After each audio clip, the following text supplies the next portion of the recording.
de 83, por exemplo, que os Trapalhões se separam em agosto de 83. Que forma Trapalhões e Demusa. Isso. Que ele falou aqui, o Dedé. Dedé. Eles brigaram porque era o seguinte, tinha uma... Isso foi em agosto. Em julho, a revista Veja fez uma capa com Renato Aragão. Tá. Colocou assim, o maior palhaço do Brasil, alguma coisa nesse sentido. E na matéria começou a falar era uma matéria muito longa, citou de passagem Dedé, Mussum e Zacarias, e começou a elencar uma série de bens do Renato.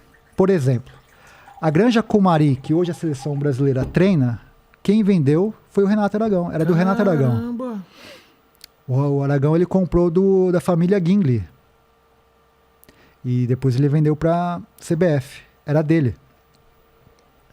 E ele quis fazer isso. Ele falou, não, eu quero provar que um cara que é nordestino, que veio por baixo, que pau de arara, essas coisas todas, pode fazer parte da elite e tal. Entendi. Ele comprou essa...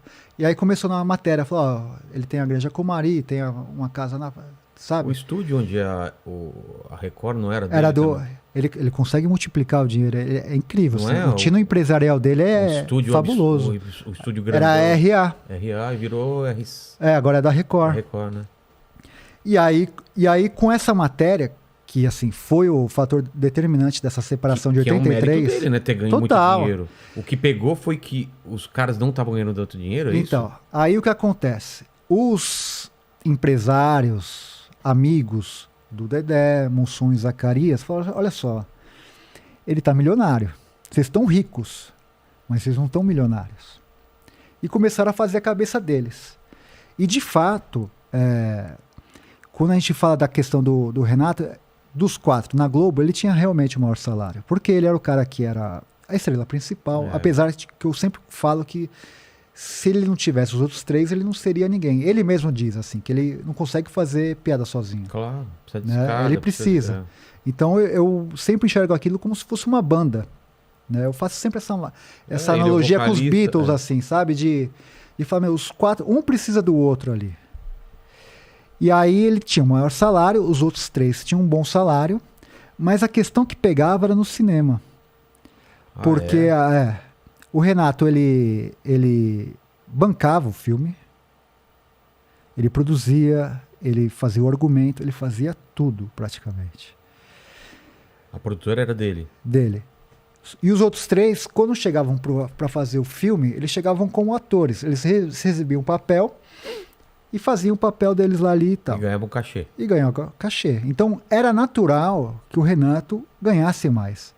O risco também era maior dele, né? Não tinha nenhum, assim, risco entre aspas, porque assim, a gente sabia que os filmes dos Trapalhões eram sucesso garantido. Mas era o cara que botava o dinheiro, produzia, ia atrás. O trabalho que ele tinha para fazer um filme era muito maior do que os outros 3. Certo? Certo. Então era natural que ele ganhasse mais do que os outros 3. Então, de 100% vamos usar essa numeração, de 100% do filme, a briga era em relação a isso. Porque o Renato ele ficava com uma porcentagem absurda e os outros 3 com a porcentagem irrisória. E falou, isso aqui tá bizarro.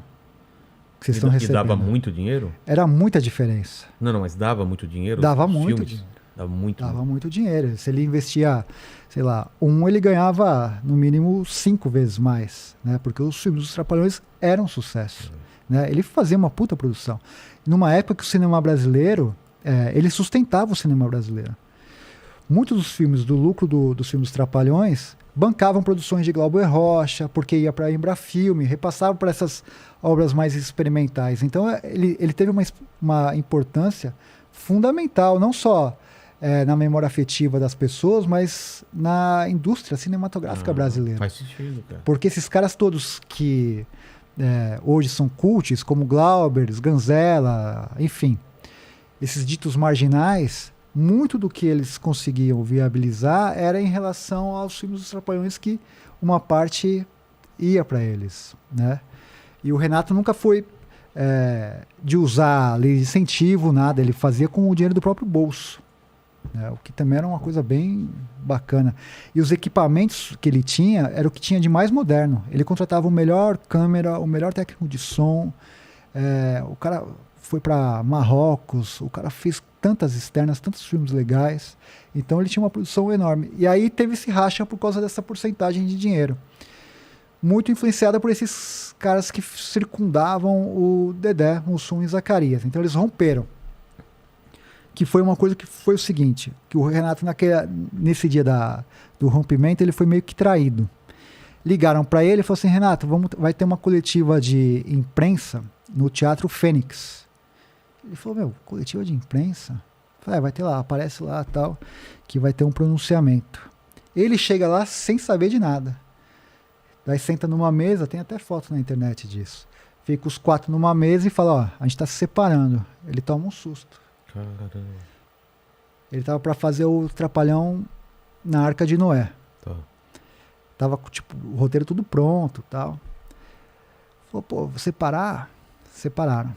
Aí começa uma guerra Então, entre as duas produções. mas ele aceita de boa? Não tinha o que fazer. Os caras romperam com ele, né? Tinha um contrato. Mas e a Globo? A Globo ficou perdida nisso. A Globo não sabia o que fazer, porque também foi pega de surpresa. Na teoria eles continuavam na Globo? Não, eles eram contratados da Globo, mas não tinha mais um programa também. Ah, não tinha mais? Parou de exibir. Por causa disso? Aí a Globo fez um programa chamado A Festa é Nossa, para substituir os Trapalhões. A Gildo Ribeiro era o cara que estrelava e tal. Porque eles gravavam na semana e já exibiam no domingo. Tinha uma barrigazinha, mas era coisa pouca. A Globo falou, a gente não vai se meter com essa briga, porque é uma briga deles. Se a Globo se envolver, pode se caracterizar uma forçação de barra e tal. E era uma outra época, né? O Boni era um cara que deixava as pessoas muito mais à vontade e tal. E aí ficou nisso. Não tinha programa e o Renato estava com tudo pronto para fazer o filme. E ele teve que, às pressas, contratar um novo roteirista, porque esse roteirista que era dele, que era o Vitor Lustosa, foi pro Atrapalhando a SWAT. Que era? Do Dedé, Mussum e Zacarias. Então o que aconteceu? O Renato falou assim, então eu vou provar para esses caras que eu não preciso deles. Vou fazer um puta de um filme aqui, que vai arregaçar na bilheteria, e o público vai ver, e eles vão ver que sem eu, eles não são nada. Os outros 3 falaram assim, nós vamos fazer um puta filme e vamos mostrar para ele que sem a gente, ele não é nada.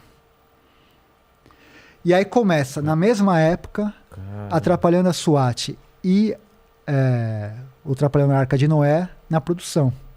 E vem uma produção e outra, chama um roteirista, e começa a roubar... Começam a brigar pela equipe. Pela equipe, né? E aquela coisa tipo Guerra Fria, de falar como que tá a produção, como que tá essa, como que tá aquela tal. E as pressas de estrear antes para render na bilheteria. Os Trapalhões, Atrapalhando a SWAT, os caras alugaram até um helicóptero. Ele falou aqui, né, da Lucinha Lins e tal.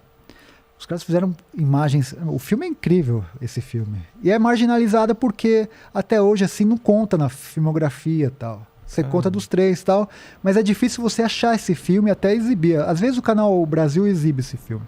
É um grande filme. E eles gastaram muita grana. Dedé, Mussum e Zacarias, eles não sabiam administrar o dinheiro deles direito, como o Renato sabe fazer. A gente acabou de falar aqui, o Renato, ele tinha a Granja Comari, se ele comprou por 1, ele vendeu para CBF por 5. A RA, se ele comprou por 2, ele vendeu por 20. Ele sabe multiplicar o dinheiro. E esses caras, eles se perderam nisso. Nessa gana de mostrar que não precisavam do Renato, eles excederam. Então alugaram helicóptero, pagavam, às vezes, dobrado para um cara que o cachê era tanto, para trazer esse cara para cá. E aí, eu não me lembro da ordem direito, mas um filme estreou num dia, acho que 1 ou 2 dias depois estreou outro. Só que o que acontece? O público se dividiu. Então, os 2 filmes foram fracasso de bilheteria. Ah, é? Não foram bem. E aí eles viram que, assim, se arrebentaram. Eu falei que eles se separaram em agosto. Em março eles voltam, do outro ano. Eles separaram em agosto, os filmes De saem quando? 83. Em dezembro de 83 são lançados os 2 filmes. Tá. Fracasso. Principalmente Dedé, Mussum e Zacarias. Tá um prejuízo financeiro enorme. Né?